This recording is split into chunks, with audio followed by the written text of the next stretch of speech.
copyrighted program created by the Rio Grande Oil Company. Los Angeles Police calling all cars, attention all cars, broadcast 96 regarding a kidnapping. The victim described as female, 25 years, 5 feet 1 inch, about 115 pounds. Has brown eyes, black hair. Was last seen in the company of a gray-haired man in the vicinity of Brownell Avenue and 12th Street. All cars be on the lookout for this woman. That's all. Rosenquist.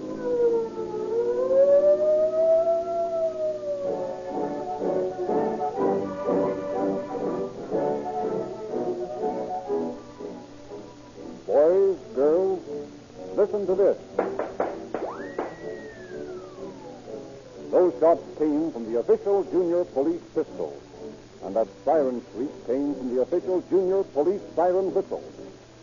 These are only two of the many free gifts in the junior detective outfit that Rio Grande offers all boys and girls. Go to any dealer selling Rio Grande cracked gasoline and ask how you can get the complete detective outfit absolutely free. The scream of the siren as police cars and fire engines speed through the streets is a continual reminder of Rio Grande cracked gasoline, the gasoline that powers more emergency cars than any other brand. In tonight's program, the Hollywood police cars that chase and capture the criminals use Rio Grande cracked gasoline exclusively, as do the police cars, fire engines, and emergency equipment of Los Angeles, Oakland, Berkeley, Marysville, San Diego County, Maricopa County, Arizona, and many other cities and counties. Do you realize that your own car must meet the same driving conditions as these emergency cars?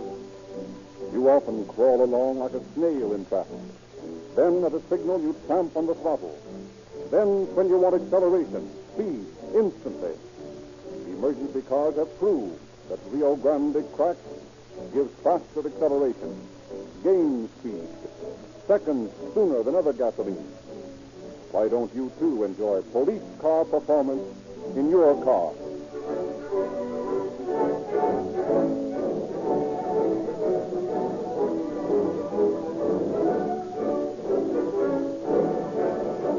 Once again, it is our pleasure to present Chief James E. Davis of the Los Angeles Police Department.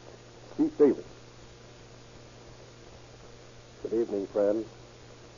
Tonight, calling all cars deals with a subject that I am sure is of interest to everyone, kidnapping.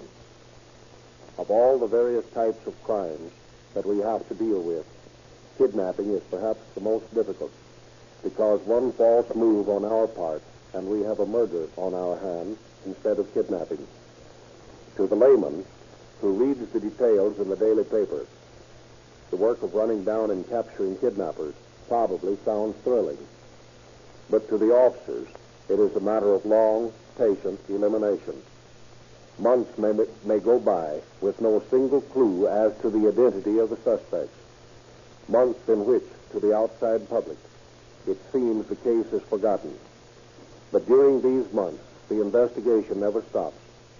Night and day, the difficult task of sifting evidence goes on, carefully checking and rechecking the smallest items that might bring a ray of light to the case, and forging a chain of evidence that will eventually point to the guilty persons. It is a long, hard job, but as indicated by the ever-growing list of convictions in recent kidnapping cases, an effective one.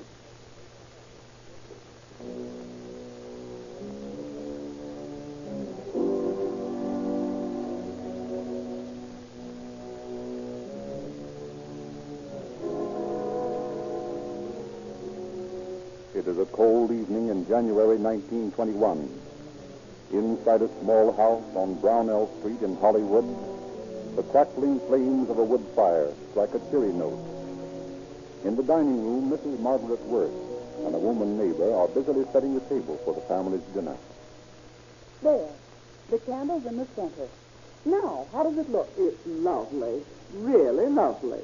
Mr. Worth should be awfully pleased. Yes, it's so seldom that his mother comes into town that he gets an awful lot of pleasure out of seeing her. I thought we'd have a sort of a party for her tonight. Well, you've certainly done wonders with that table. It's the most cheerful-looking thing I've seen in a long time. But I don't know what in the world I would have done without you. It was grand of you to come over and help like this. Well, I haven't done a thing. Besides, I like to pucker with things like this. It's been a long time since I've had a family table. My husband didn't have any family, and mine lives so far away that I never see them anymore. You miss them, don't you, now that your husband's gone? Well, sometimes I can't help wishing we could all get together again just for a sort of reunion. But when you get to be my age, you somehow just don't expect things. I've got a grand idea. You stay here tonight for dinner with us. Oh, no, I couldn't. Why, of course you'll stay. Why, you're just as much a part of this family as any of us. Well, if you don't think I'd be in the way. Why, if you're not the silliest person I've ever known in all my life. Now, I'll tell you what we'll do. You run in and get another plate, and I'll put a place on the table here, and we'll have a regular family dinner party. All right, well, I won't be a minute. Oh, dear, that must be Mother now. I'll go to the door, and you finish setting the table. All right.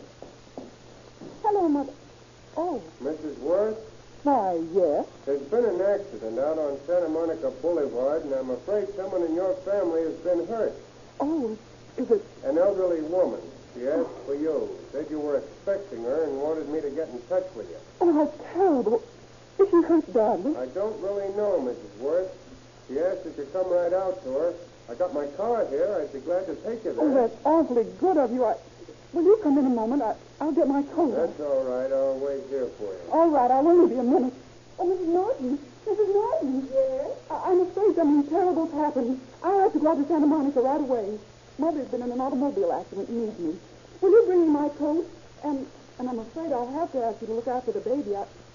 I'll be back or call you as soon as I find out what we'll have to do. Well, all right. Now, you go right ahead and don't worry about baby Jack. Oh, thank you. If my husband gets home before I call you, tell him what's happened and to wait right here for a call. Yes, I will. Now, you run along, and I'll stay right here until I hear from you. All right. I'll be back just as soon as I can.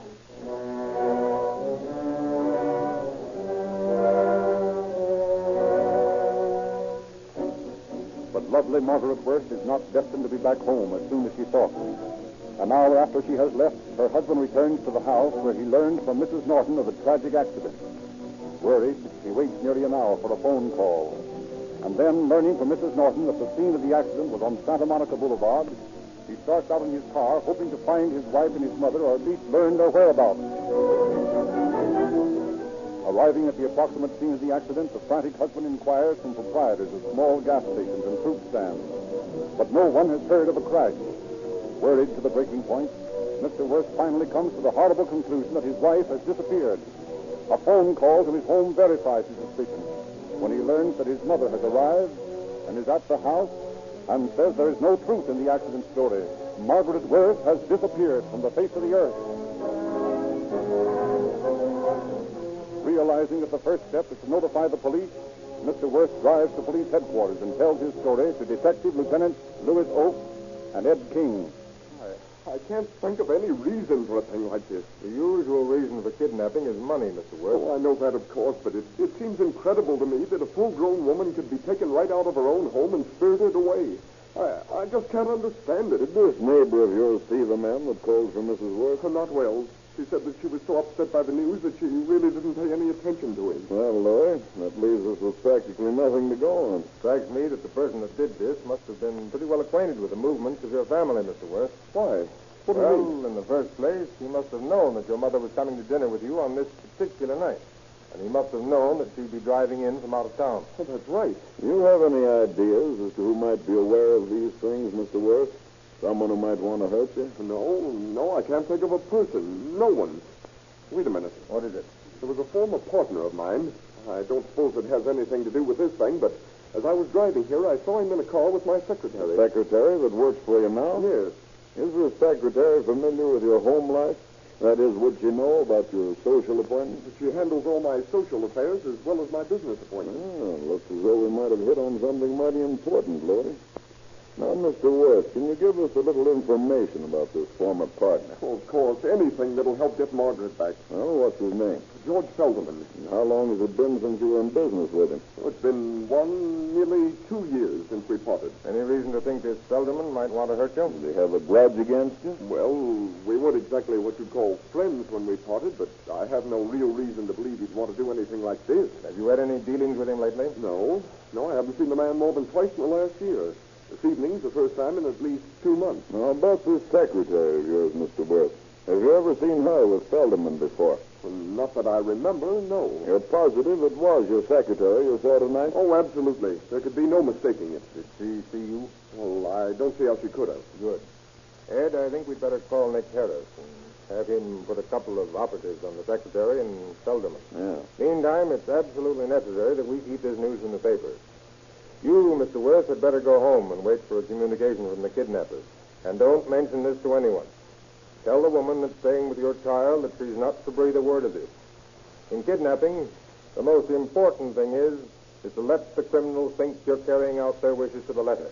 If they become frightened, there's no telling what they might do. Oh, but why can't we go out to my secretary's house right now and get her? I know where she lives. Because if this is a kidnapping case, Mr. Worth, and I have no doubt for what it is, there's bound to be more than just 1 or 2 people in it.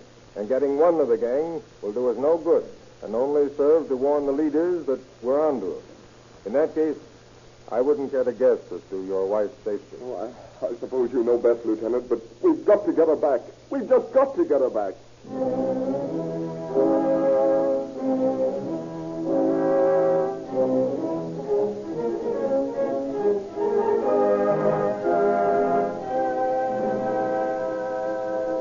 As the hours go by and no word is heard of lovely Margaret Worth, the police department begins its task of setting the machinery in motion for the greatest manhunt in the history of Los Angeles. Private Detective Nick Harris is brought into the case and immediately assigns 2 of his operatives to shadow Worth's secretary and Felderman and to report every move they make day and night. Despite the efforts of the detectives to keep the case in the papers, the following day headlines scream, Margaret Worth kidnapped.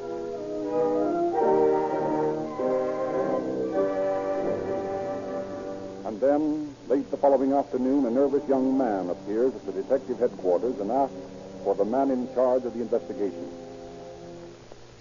And what might you be wanting to see him about? Well, I'd rather not say anything about it here. You see, it's sort of private. Well, you'll have to tell me what it is you want before I can be letting you in. Well, just tell him that it's about the kidnapping then. About the kidnapping? And what about the kidnapping? Well, that's what I want to tell whoever's in charge. Will you please let me speak to him? Just a minute. I'll see what he says.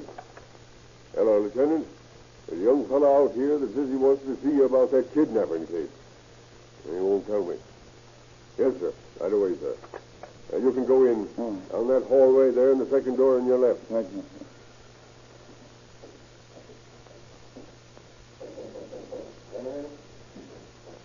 Yes? Are you the man who's in charge of the kidnapping? That's right. Come in. Thank you. I have some information I thought might be of some value to you. It's about the kidnapping. The kidnapping. Yes, I gathered this much. Now, what's the story?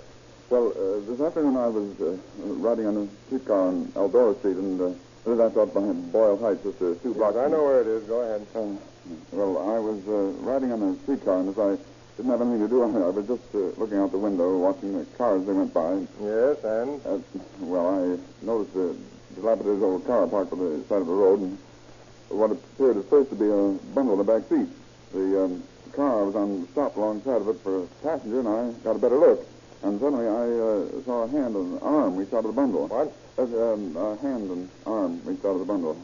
Well, the car I was on started just then, and by the time I could get off and run back, the machine was gone. Did you get a good look at who was driving it? Well, no, because you see, when I saw it, there was no driver, but I got the license number. You got the license number. Good. You got it with you? Yes, sir.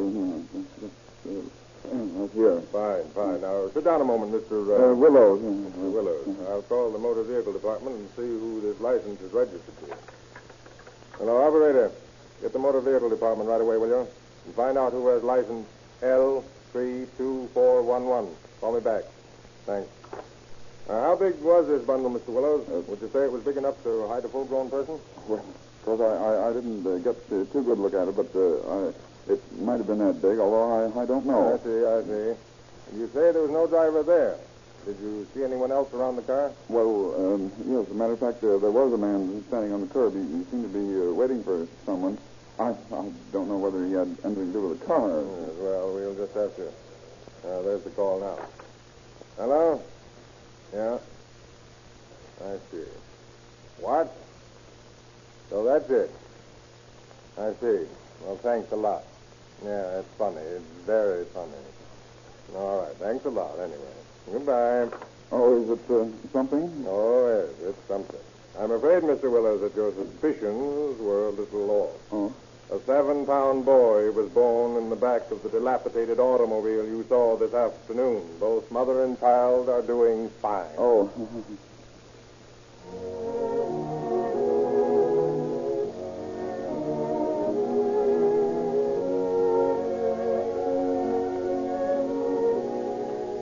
Thus, what seemed like the first real clue dissolves into the thin wail of a newborn babe. Under the direction of Chief of Police Pendergast, a modern posse of citizens is formed and scour the deserted stretches of Griffith Park, Hollywood Hills, Edendale Park, and all possible places where the lovely young woman might be hidden. But nothing is found.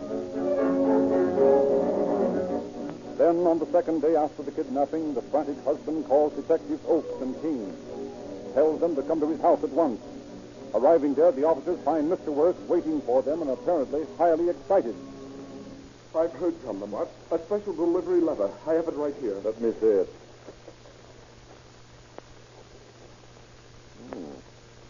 When did you receive this, Mr. Why, Worth?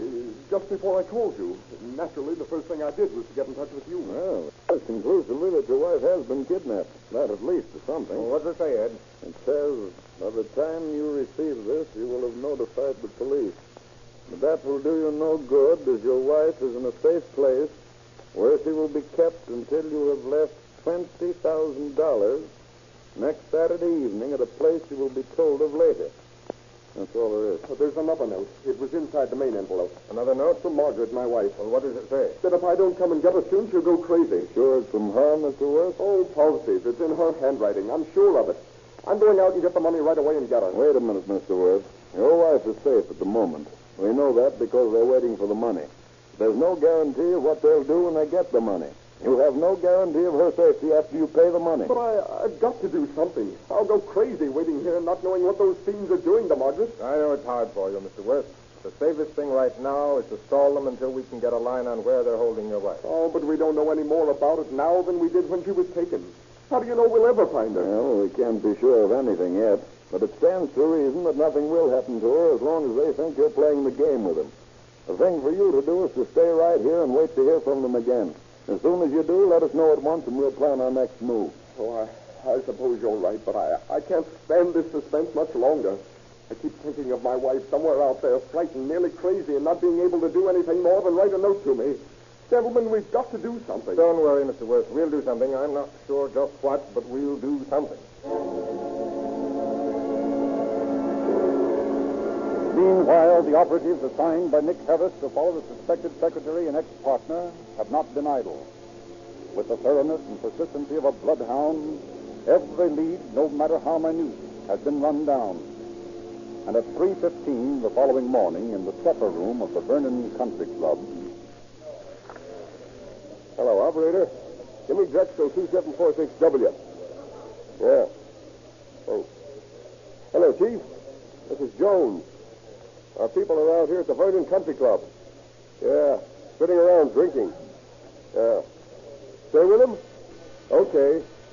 Yeah, Burns is with me. Okay, Chief. Goodbye. Now, what do we do? Stick around and see where they go after here. We should make up our minds. I'm getting plenty tired of this stuff. You and me both. Oh, well, better than some of the places we've had to hang around. Yeah. Our party sitting over there? Right where they've been all evening. I've never seen anyone put away so many highballs in one sitting as that bird. He hasn't had a glass out of his hand since 10:30. I bet he has a lift to one side when he tries to get up from that table. Look. It's in the check. Maybe they're going to leave. You're right. Boy, is that gent cockeyed. He's going to be good. Well, we better start out. We can keep our eye on him from the door and hit for the car as soon as we come out. Okay, let's go.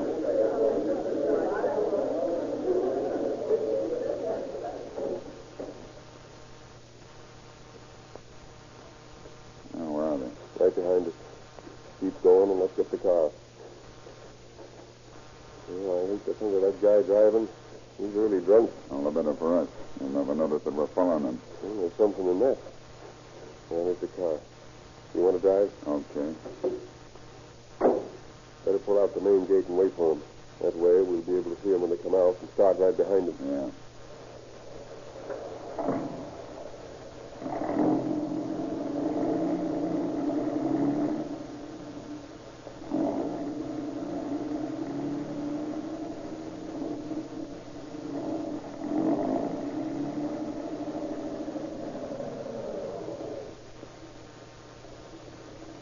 Here they come, Burns.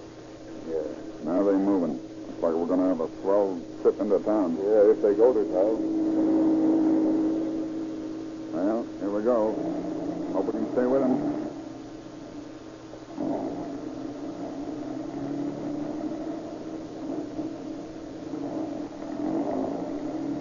Boy, when you look at that speed that guy's making, I don't know whether this bus will stay with him if he goes any faster. Well, here's hoping. Look at the way that guy's weaving. Then they went off the road on that turn. Better slow down for the next intersection. Blind, and it's a PE crossing. How's about us slowing down a little? And lose them? No, sir. We're going to be right behind them when they get where they're going. Look, there's a trolley coming. And they don't see it. Hit the brakes, Burns. They're going to crash. Yeah. They're trying to beat the trolley. Yeah, they can't do it now.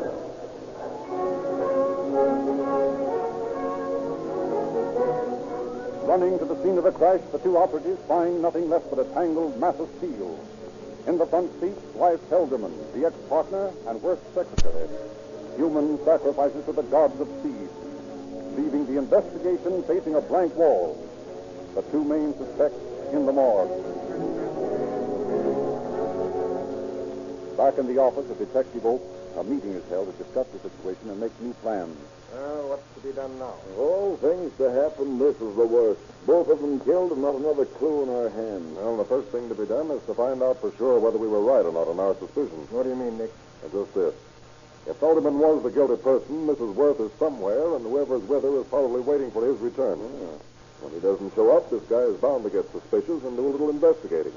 When he finds out that Haldeman has been killed, will he get scared and take it on the lam, leaving Mrs. Worth where she is, or will he try to carry on alone? Yeah, and if he does run out, what happens to Mrs. Worth? Well, that's what I'm afraid of. Now, here's an idea that might work. See what you think of it. Shoot. Okay. We write a fake ransom note and give it to the papers as a straight good. They publish it, and the real criminal, if he's still alive, reads the note, figures that it's a phony and that someone is trying to chisel in on his deal and gets in touch with Mr. Worth to straighten it out. Hey, that's not a bad idea. Well, the way I figure now is that anything is worth a chance.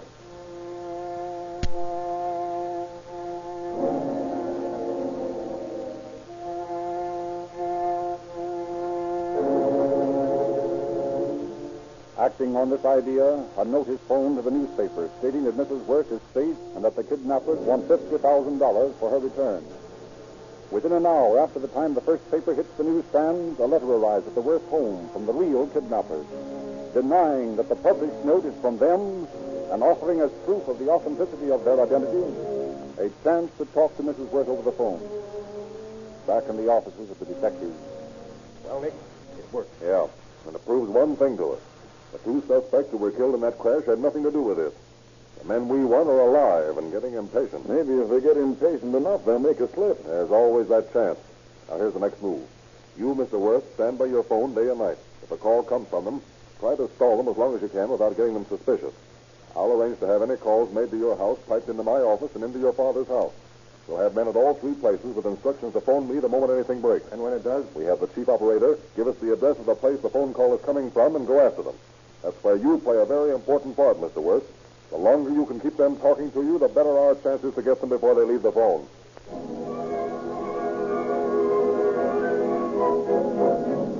The plan carried out to a T, nothing remains now but to wait for the expected call. One long day goes by and no call comes. The second day drags on and threatens to bring nothing of importance to the ears of the waiting men. Then Sunday evening at 10:15, the phone in Nick Harris's office suddenly comes to life. Hello? There's a man talking to the Worth house. He's speaking from a public pay station in the Anthem drugstore, 200 East 5th Street. Thanks. Hold this wire open and get in police headquarters. Yes, sir. Here you are, sir. Hello? Harris speaking. Lieutenant Ty, Harris. Go out to 200 East 5th Street, Anthem drugstore, and make it fast. Pick up the bird in the phone booth. Right.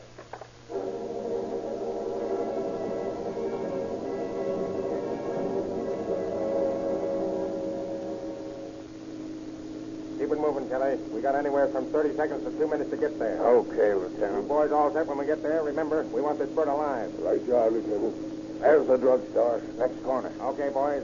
Head for the phone booth and grab everybody that's phoning.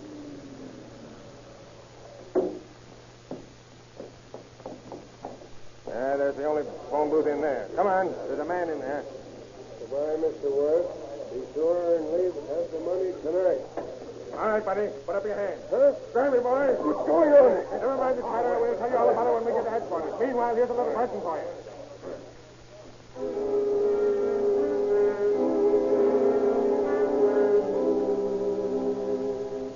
Where's Mrs. Worth? I don't know. Oh, yes, you do, and you're going to tell us. Come on, buddy. We want to know, and we're not wasting any more time on you. Where is it? I tell you, I don't know. What's your name? Beale, Arthur Beale. All right, Beale. Suppose you tell us all about it. Listen, you can't make me say anything I don't know. I tell you, you're wrong about this. All right, that's enough of that. We're doing the talking from now on. What were you doing in that telephone booth? Who Telephone. were you talking to? That's none of your business, and what's more, I don't see what right you've You were got. talking to Mr. Worth, weren't you? No, I Then wasn't. who were you talking to? I don't know. How can a guy think with you asking all these You questions? don't have to think very hard, Beale. You know where Mrs. Worth is. No, I don't. Come on, Beale. Where is she? I tell you, I Beale, don't I'm know. asking you just once more, and if you don't tell me, it'll go hard with you. Where is Mrs. Worth? All right. I'll tell you if you stop asking me questions. All right. Go ahead. She's out in a shack near Corona. That's better. Can you show us exactly where? I suppose so. All right, boys. It looks like we're going to have a ride ahead of us. And, Beale, you're coming along to show us the way.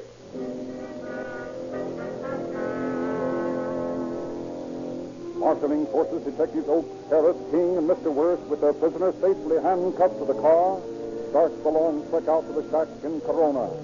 Trailing behind their car come 5 others, filled with police and reporters. Out through South Los Angeles, the 6 cars speed into the long stretch of smooth road leading to Corona. At 4 a.m., the lead car cuts off the main highway onto a little cow path, and with lights out, crawls the remaining 3 miles. Suddenly, a small shack shows up only a few hundred feet away. The cars quietly slide to a stop. Now, listen, Beale. You're going with us. When we arrive, you tell who's ever in there that you brought a friend. That's all. Understand? Yeah. Okay, Ed. Let's go. Okay. All right. It's all right, George. I got a friend with me. That's about time you got that. We'll open the door. All right, boys. Come and get him. Cop, will you? Ed, I'll hold you for a moment. Now, where is she, Beale? In that closet over there. Okay, Ed. The door's nailed. Have the button open. Come on, boys. Give us a hand with this door. Come on, break it down. That's it. That's it. That's it. Margaret, where are you? Lammy. Oh, Lammy. I knew you'd come. Margaret, thank God you're safe. Come on, Louie. I think we'd better take a look at our prisoners outside. Yeah. Maybe you're right.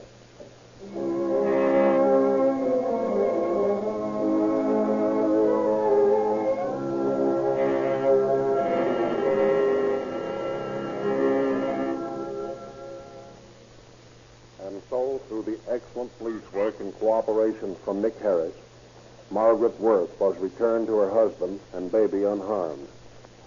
The 2 men were tried and found guilty of kidnapping for the purpose of extortion. On February 2nd, 1921, Arthur and George Beale were sentenced to San Quentin for the term of from 10 years to life, and on the same day, Detective Oakes, King, and Harris caught the train for San Quentin and delivered the criminals in person to the warden. Thank you, Chief Davis. Ladies and gentlemen, your police department calls upon every citizen to enlist in the war against crime. Every boy, every girl can help in the capture of lawbreakers. Join the Junior Police Department. Get your complete junior detective outfit. Your nearest Rio Grande cracked gasoline dealer is headquarters for more information. Drive in and ask how you can get absolutely free a junior police badge fingerprint outfit, handcuffs, and many other gifts.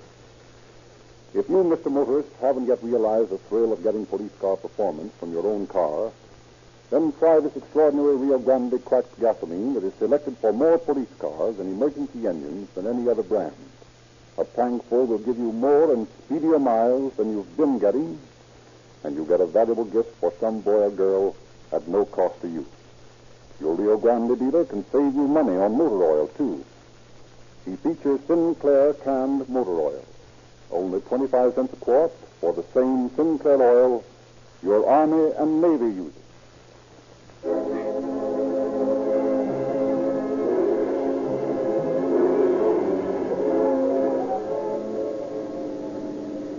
Los Angeles Police calling all cars, attention all cars.